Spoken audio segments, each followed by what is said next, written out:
এই মুহূর্তে আমরা দাঁড়িয়ে আছি ডায়মন্ড হারবার ভোট গণনা কেন্দ্রে। আপনারা দেখতে পাচ্ছেন সেই ভোট গণনা কেন্দ্রের ঠিক বাইরে কতটা নিরাপত্তা সাজানো রয়েছে সেই ছবি আমরা তুলে ধরব।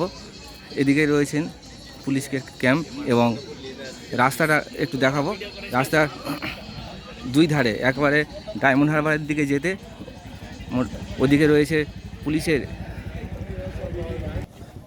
যে ছবি দেখতে পাচ্ছেন ডায়মন্ড হারবারের দিকে এই যে ছবি আপনারা দেখতে পাচ্ছেন, এদিকে বাঁশ দিয়ে পুলিশের ব্যারিকেড করা রয়েছে। কোনো গাড়ি এখান থেকে কিন্তু আসতে দেওয়া হচ্ছে না। যেখানে ভোট গণনা চলছে এখানে বিভিন্ন ধরনের ট্রাকও দাঁড়িয়ে আছে আর পুলিশের কড়া নিরাপত্তাও রয়েছে।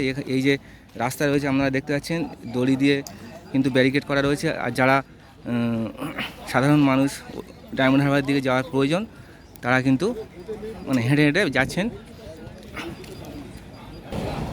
এবং আমরা যতটা জানতে পারলাম যে এখানে 144 ধারা রয়েছে, রাস্তাঘাট সবই কিন্তু 144 ধারা রয়েছে। মানে সাধারণ যারা ড্রাইভার গাড়ি তাদের কিন্তু এখান থেকে পারাপার করতে দেওয়া হচ্ছে না।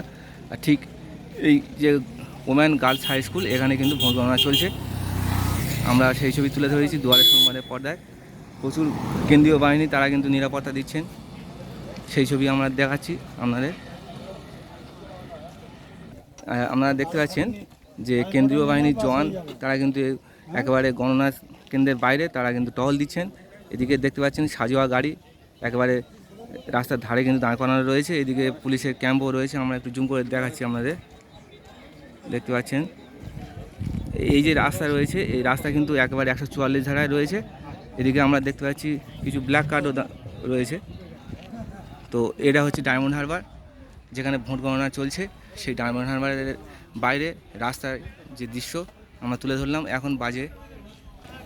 এখন ঘড়িতে বাজে প্রায় 1:40, সেই দৃশ্য আমরা তুলে ধরেছি দুয়ারের সংবাদের পর্দায়। আমি আপনাদের সঙ্গে রয়েছি আনোয়ার হোসেন সর্দার।